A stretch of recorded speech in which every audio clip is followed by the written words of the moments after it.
Hello everyone, welcome to ఏకేఎస్ఐఎస్ academy daily current affairs. So ముందుగా నిన్న ఇచ్చినటువంటి క్వశ్చన్ని మనం చూద్దాం. సో దీనికి ఆన్సర్ వచ్చేసి ఈ క్రింది వాటిలో ఏవి అట్మాస్ఫియర్లోకి రిలీజ్ అవుతాయి because of the burning of the crop or biomass. అన్ని కార్బన్ మోనాక్సైడ్ వస్తుంది, మీథేన్, ఓజోన్, సల్ఫర్ డైఆక్సైడ్ అన్నీ వస్తాయి. So answer 1 2 3 4.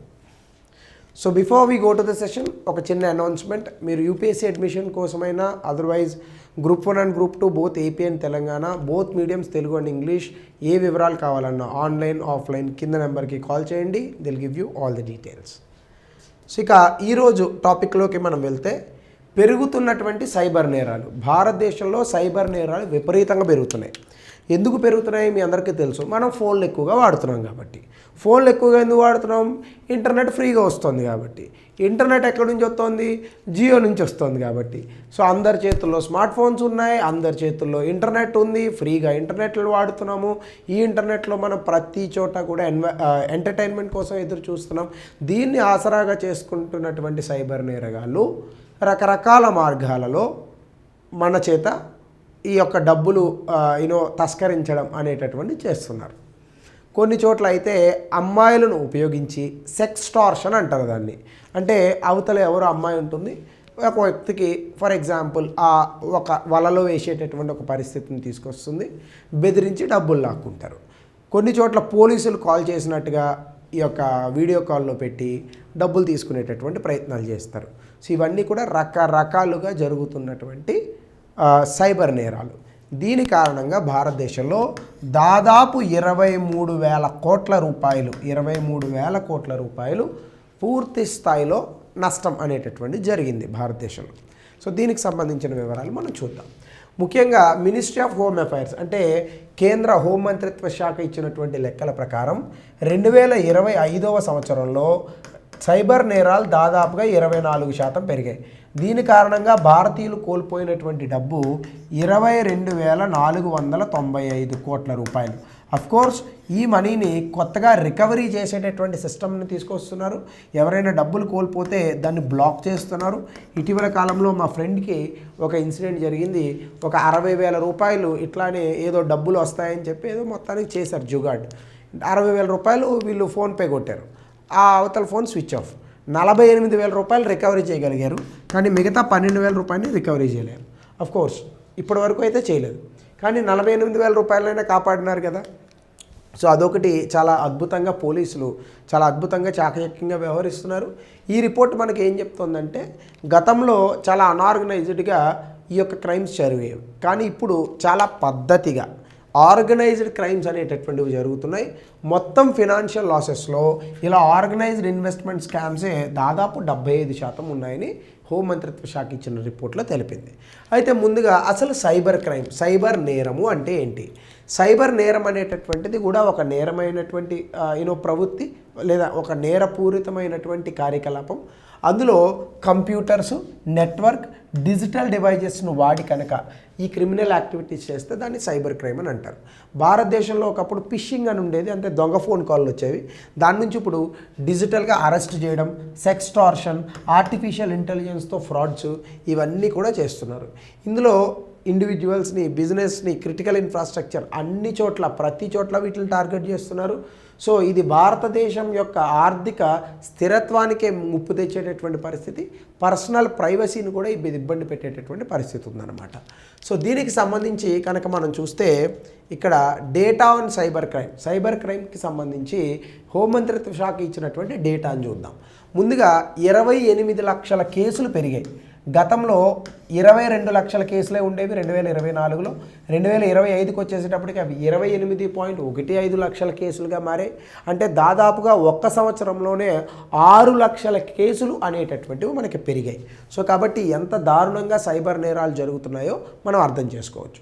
ఈ సైబర్ నేరాలను అరికట్టాలంటే ముందుగా ప్రజలు అప్రమత్తతో ఉండాలి. అట్ ద సేమ్ టైం ప్రజలకు అవగాహన కల్పించాలి. ఎవడన్నా ఓటీపీ చెప్పినా, మీకు లక్కీ డ్రా తగిలిందని చెప్పినా, అంత లక్కీ డ్రా తగిలేటటువంటి అదృష్టమే మనకుంటే ఏడెందుకుంటాం? ఏ అమెరికాలోనో కోట్ల రూపాయలు సంపాదించడమో, ముంబైలోకి వెళ్ళి బిజినెస్లు పెట్టడమో, హైదరాబాద్లో రియల్ ఎస్టేట్లు చేయడమో చేస్తూ ఉంటాం. అది లేకనే కదా ఇన్ని బాధలు. సో కాబట్టి అంత లక్ ఉందని అనుకోవద్దు.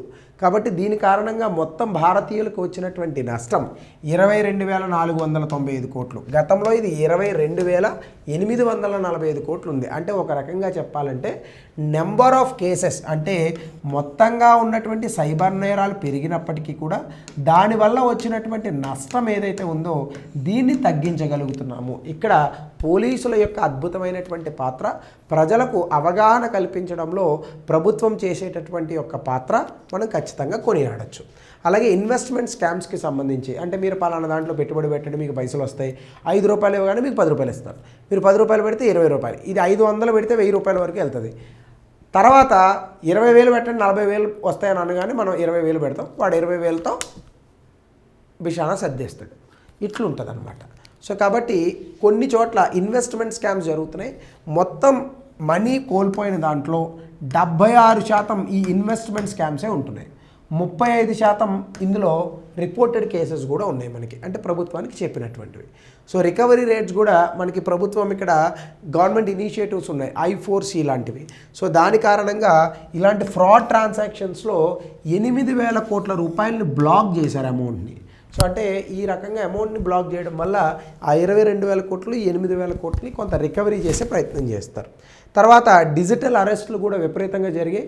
9% లాస్లు వచ్చినాయి. ఈ మధ్యకాలంలో మా ఫ్రెండ్ ఒకడికే ఇట్లా నీ పేరు మీద గంజాయి వచ్చింది, నేను అరెస్ట్ చేయడానికి వస్తున్నాం అది ఇది అని చెప్పి అకౌంట్లో 30-40 వేలు ఎంతో ఉంటే లాగేశారు.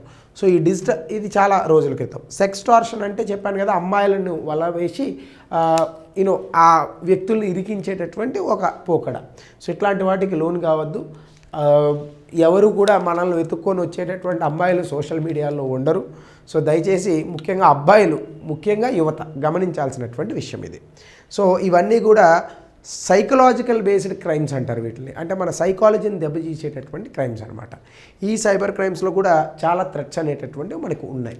సో అట్లానే కనుక మనం చూస్తే రీజన్స్ ఫర్ ద రైజ్ అంటే ఇంత ఎక్కువగా మనకి ఈ యొక్క సైబర్ క్రైమ్స్ పెరగడానికి గల కారణం ఏంటి అనేది చూస్తే దాదాపుగా భారతదేశంలో 2025 కల్లా 86% గృహాలకు ఇంటర్నెట్ అనేటటువంటిది వచ్చింది. దీని కారణంగా గ్రామీణ ప్రాంతాల్లో కూడా ఇంటర్నెట్ అనేటటువంటిది బాగా వేగంగా చొచ్చుకుపోయింది. దీని కారణంగా కొంతమంది వ్యక్తులకు ఇంటర్నెట్ వాడుతున్న ఫోన్లలో దాని ద్వారా వచ్చేటటువంటి సమస్యల మీద అవగాహన లేకపోవడం, నేరాలు అనేటటువంటివి పెరుగుతున్నాయి. ముఖ్యంగా టైర్ 2, టైర్ 3 సిటీలను కూడా సైబర్ నేరగాళ్ళు ఈ యొక్క టార్గెట్గా చేసుకొని చాలా ఎక్కువగా వీళ్ళ నుంచి డబ్బులు దోచేటటువంటి ప్రయత్నం చేస్తున్నారు. ఇక్కడ ఎందుకంటే మనకి డిజిటల్ హైజీన్ అవేర్నెస్ ఉండట్లేదు. డిజిటల్ హైజీన్ అంటే ఏ వెబ్సైట్లను ఓపెన్ చేయాలి, ఏ కాల్స్ మాట్లాడాలి, అసలు మీకు తెలియని వ్యక్తి ఎవరైనా కాల్ చేస్తుంటే కాల్ ఎత్తకూడదు. అలాగే ట్రూ కాలర్ లాంటి యాప్స్ వేసుకొని స్కామ్ కాల్స్ వస్తాయి, అట్లాంటివి లిఫ్ట్ చేయకూడదు మనం. అట్లానే డిజైర్ ఫర్ ఈజీ మనీ, ముఖ్యంగా ఇలాంటివి ఎందుకు జరుగుతున్నాయి అని కనుక మనం చూస్తే కాజెస్ ఒకటి హై ఇన్ఫ్లేషన్, విపరీతంగా ధరలు పెరగడం, అందరికీ కూడా ఈ ఇంటర్నెట్లో చూసి అలవాటయ్యి తొందరగా సంపదను సంపాదించాలనేటటువంటి ఆలోచన ఉండడం, వీటన్ని కారణంగానే మనకి ఫ్రాడులెంట్ హై రిటర్న్ స్కీమ్స్ అనేటటువంటివి ఏవైతే ఉన్నాయో వీటిని యూటిలైజ్ చేసి, అంటే మీరు ఈరోజు 1000 రూపాయలు పెట్టండి, సాయంత్రంలోగా 10,000 సంపాదించండి, 10,000 పెట్టండి, ఒక రోజులో 1,00,000 సంపాదించండి, ఇలాంటి స్కీములతో వస్తారు. ఆ వలలో పడతారు, డబ్బులు పోగొట్టుకుంటారు. అలాగనే fake stock market trading scams కూడా వచ్చాయి. కొన్ని చోట్ల ఏంటంటే ఖచ్చితంగా ఎక్స్పర్ట్ యాప్స్ కాకుండా దొంగ యాప్లు ఉంటాయి. ఈ యాప్లతో వేసి ఇగో చాలా అద్భుతంగా మీకు డబ్బులు వస్తున్నాయి, డబ్బులు పెట్టండి అని డబ్బులు దొబ్బేస్తారు. అదిలో డీమ్యాట్ అకౌంట్ ఉండదు, ఏమీ ఉండదు. సో ఈ రకంగా కూడా స్కామ్స్ చేస్తున్నారు సిటిజన్స్తో. సో ఇలాంటి వాటి వల్ల నిజంగా స్టాక్ మార్కెట్లో పెట్టడానికి భయపడతారు ప్రజలు. అట్లాగనే artificial intelligence, deep fakes, criminals ఇటీవల కాలంలో చాలా రియలిస్టిక్ వాయిసెస్ రావడం, వీడియోస్, వీటి కోసం జనరేటివ్ ఏఐని యూజ్ చేస్తున్నారు. 2025లో డిజిటల్ అరెస్టులు కూడా ఫ్రాడ్స్టర్స్ ఆర్టిఫిషియల్ ఇంటెలిజెన్స్లోని యూనిఫామ్లు, పోలీసులు ఎలా ఉంటాయో అలాంటి యూనిఫామ్లు వేసుకోవడం, బ్యాక్గ్రౌండ్ నాయిస్లు, పోలీస్ స్టేషన్స్లో ఎలా అయితే ఉంటాయో అలాంటి పరిస్థితుల్ని సృష్టించడం ఆర్టిఫిషియల్ ఇంటెలిజెన్స్తో, వీడియో కాల్స్ ఇట్లాంటివి చేసి ప్రజల్ని దోచుకుంటున్నారు. అట్లానే cross border scams south east Asia నుంచి కూడా ముఖ్యంగా థాయిలాండ్ లాంటి దేశాల నుంచి చాలా విపరీతంగా ఈ సైబర్ నేరగాళ్ళు అక్కడ సైబర్ స్లేవ్ కాంపౌండ్స్ అని ఉంటారు. అంటే ఏంటంటే ఒక కాంపౌండ్ ఉంటుంది, అక్కడ ఈ సైబర్ నేరగాళ్ళు జీతానికి పనిచేస్తారనమాట. సో ఇట్లాంటివి కూడా జరుగుతున్నాయి. అలాగే మినిస్ట్రీ ఆఫ్ హోమ్ అఫైర్స్ 50% భారతదేశంలో జరిగేటటువంటి సైబర్ స్కామ్స్ అన్నీ కూడా కంబోడియా, మయన్మార్, లావోస్ దేశాల నుంచే వస్తున్నాయని కనిపెట్టారు. కాబట్టి ఈ దేశాల ప్రభుత్వాలతో కూడా మాట్లాడి ఇట్లాంటి పరిస్థితులు రాకుండా మనం ప్రయత్నించాలి. ఇక ఆఖరిది కనుక చూస్తే loop holes in digital banking. అంటే మనకి ఇటీవల కాలంలో ఫోన్పే, గూగుల్ పే లాంటి యూపీఐ అడాప్షన్ బాగా పెరిగిపోయింది. కానీ దీనికి సెక్యూరిటీ ఫీచర్స్ అనేటటువంటి వాటికి మాత్రం సంబంధించి అవేర్నెస్ లేదు. సాధారణంగా డబ్బులు అకౌంట్లోంచి అకౌంట్కి ట్రాన్స్ఫర్ చేసేటప్పుడు పాస్వర్డ్స్ చాలా బలంగా పెట్టుకోవాలి. కొంతమంది 4 డిజిట్ పాస్వర్డ్ పెడతారు, కొంతమంది 2 స్టెప్ వెరిఫికేషన్ పెడతారు. ఇట్లాంటివన్నీ చాలా జాగ్రత్తగా పెట్టాలి. కాబట్టి యూపీఐ పిన్స్ ఎవరో వ్యక్తి మనకు మెసేజ్ పంపితే యూపీఐ పిన్ కొట్టడాలు ఇలాంటి పిచ్చి పిచ్చి పనులు చేస్తే ఉన్నటువంటి అకౌంట్లోనే డబ్బులు పోతాయి. ఎప్పుడు కూడా మనం స్కాన్ చేసేటప్పుడు తెలిసిన క్యూఆర్ కోడ్లను స్కాన్ చేయాలి. తెలియని అనామక క్యూఆర్ కోడ్లను స్కాన్ చేయడం వల్ల మన అకౌంట్లో ఉన్నటువంటి డబ్బులు పోయే పరిస్థితి ఉంటుంది. అంటిల్ అండ్ అన్లెస్ మీరు పిన్ను నొక్కితే తప్ప డబ్బులు పోవు. కాబట్టి ఎవరో వ్యక్తులు మీకు మెసేజ్ పంపినా ఎప్పుడు కూడా వాటిని నొక్కకూడదు, ఎందుకంటే డబ్బులు పోయే అవకాశం ఉంటుంది. సో దీనికి సవాళ్ళు కూడా మనకు ఉన్నాయి. వీటిని మనం ప్రాబ్లమ్స్ని రెక్టిఫై చేయడానికి కూడా మన సవాళ్ళు ఉంది. అదేంటంటే చాలామంది అసలు ఈ ఎఫ్ఐఆర్ కన్వర్జన్స్ ఇవ్వరు. అంటే చాలా విక్టిమ్స్ పోర్టల్స్లో రిపోర్ట్ చేస్తారు, కానీ ఫార్మల్ పోలీస్ ఇన్వెస్టిగేషన్స్ జరగవు. 28 లక్షల కేసులు రిపోర్ట్ అయ్యాయి, కానీ 55,000 కేసులకు మాత్రమే ఎఫ్ఐఆర్ ఫైల్ అయింది. సో దీని కారణంగా కాంప్లెక్సిటీ అనేటటువంటిది ఉంటుంది, పోలీసులు ఇన్వెస్టిగేషన్ చేయలేనటువంటి పరిస్థితి. అలాగే సైబర్ క్రిమినల్స్ విపిఎన్ లాంటి సాఫ్ట్వేర్స్ వాడతారు, ఎన్క్రిప్టెడ్ లేయర్స్ వాడతారు. కాబట్టి వాళ్ళని ట్రాక్ చేయడం అనేటటువంటిది కష్టం. అట్లానే 2025లో ఇండియన్ హాస్పిటల్స్ మీద ర్యాన్సమ్వేర్ అటాక్ జరిగాయి. అంటే ఏంటంటే కంప్యూటర్ని పూర్తి స్థాయిలో వాళ్ళు హ్యాక్ చేస్తారు. ఈ హ్యాకింగ్ని రిలీజ్ చేయాలంటే మనం డబ్బులు కట్టాలి. దాన్నే ర్యాన్సమ్వేర్ అంటారు. అంటే కిడ్నాప్ చేసి డబ్బులు ఇస్తే వదలమన్నట్టు. సో ఆ రకంగా ఈ ర్యాన్సమ్వేర్స్ లాంటి వాటిని కూడా చాలా డిఫికల్ట్ మనం వీటిని ట్రాక్ చేయడం. వేరే దేశాల నుంచి ఆపరేట్ చేస్తారు. అట్లానే జ్యూరిస్డిక్షనల్ హర్డిల్స్ చూస్తే క్రిమినల్స్ రకరకాల స్టేట్స్లో ఉండి పనిచేస్తున్నారు. రకరకాల బ్యాంక్ అకౌంట్స్, సిమ్ కార్డులు ఉంటున్నాయి. సో కాబట్టి ఒక రాష్ట్రంలో ఉన్న వాడిని ఇంకొక రాష్ట్రం పోలీసులు అరెస్ట్ చేయడానికి మన దేశంలో ఎన్ని ప్రాబ్లమ్స్ ఉన్నాయో మీ అందరికీ తెలుసు. అలాగే 2025లో ఢిల్లీ స్కామ్ ఉంటే అది కేరళ నుంచి జరిగింది, సిమ్ కార్డులు ఏమో వెస్ట్ బెంగాల్లో ఉన్నాయి. ఎలా అరెస్ట్ చేయాలి? సో వీటికి కూడా మనం బలమైనటువంటి చట్టాలను తీసుకురావాలి. అలాగే ఫారెన్సిక్ టాలెంట్ గ్రూప్. మన దేశంలో సైబర్ నేరగాళ్ళకి ఉన్నంత computer knowledge, internet networking knowledge cyber crimes డివిజన్లో పనిచేసే పోలీసులకి వీళ్ళకి లేదు. కాబట్టి సైబర్ పోలీస్ స్టేషన్లు ఉన్న ఉత్తరప్రదేశ్ లాంటి చోట్ల అసలు ఈ సైబర్ పోలీస్ స్టేషన్లో పనిచేయడానికి ఫారెన్సిక్ టాలెంటెడ్ గ్రూపే లేదు. కాబట్టి ఖచ్చితంగా ఎథికల్ హ్యాకింగ్ నేర్చుకునే రాబోయేటటువంటి విద్యార్థులకు చాలా మంచి భవిత అనేటటువంటిది ఉన్నది. కాబట్టి గమనించండి, ఇటువైపు కూడా మీ తాలూకా లైఫ్ని సెక్యూర్ చేసుకోండి, మీ కెరియర్ని. అలాగనే సోషల్ స్టిగ్మా, సెక్స్టార్షన్ లాంటివి ఉంటాయి. ఎవరో అమ్మాయి వచ్చి మీతో చాలా అద్భుతంగా మాట్లాడి డబ్బులు కాజేస్తుంది. దీని మీద కంప్లైంట్ ఇవ్వడానికి చాలామంది వ్యక్తులు ముందుకు రారు, పరువు పోతుంది అని చెప్పేసి. దీని కారణంగా లక్షల మంది వ్యక్తులు ఎవరైతే ఉన్నారో చాలామంది వేలల్లో వ్యక్తులకు లక్షల రూపాయలు కొల్లగొట్టారు వీళ్ళు. కాబట్టి దీనికి ఒక హెల్ప్ లైన్ కూడా ఇచ్చారు, 1930 హెల్ప్ లైన్ అనమాట. సో మీ తాలూకా వివరాలను కూడా గోప్యంగా ఉంచుతారు. ఈ రకంగా కూడా మనం కంప్లైంట్లు అది ఇవ్వచ్చు. సో అయితే మనం ఏం చేయాలి? ఫస్ట్ ఆఫ్ ఆల్ ఈ ఎఫ్ఐఆర్లు ఫైల్ చేయాలి. కేవలం కంప్లైంట్ ఇచ్చి పోర్టల్స్లో పెట్టి వదిలేయడం కాదు, ఈ ఎఫ్ఐఆర్స్ని కూడా ఫైల్ చేయాలి. అలాగే ఆర్టిఫిషియల్ ఇంటెలిజెన్స్ పవర్ డిఫెన్స్, అంటే చాలామంది ఏఐని వాడి యూజ్ చేస్తున్నారు కదా, అలాంటివి వాడకుండా ఏఐలో మనం చేంజెస్ తీసుకురావాలి. అలాగే ప్రపంచ దేశాలతో కోఆపరేషన్ చేయాలి. సైబర్ హైజీనిక్ ఎడ్యుకేషన్, ఏ వెబ్సైట్లు ఓపెన్ చేయాలి, ఏ ఓపెన్ చేయకూడదు, యూపీఐని ఎట్లా వాడాలి, ఇవన్నీ ప్రజలకు చెప్పగలగాలి. అలాగే నేషనల్ క్రిటికల్ ఇన్ఫ్రాస్ట్రక్చర్ అని చెప్పి మనకు ఒక కాన్సెప్ట్ ఉందన్నమాట. సో దీన్ని కూడా ఇంకా మనం స్ట్రెంగ్తన్ చేసి ఇట్లాంటి పరిస్థితులు రాకుండా చూడాలి. సో ఇవి సైబర్ క్రైమ్స్కి సంబంధించి భారత ప్రభుత్వం చేయాలని అనుకుంటే చేయదగినటువంటి ప్రోగ్రెస్. సో ఇది మనం చూడొచ్చు.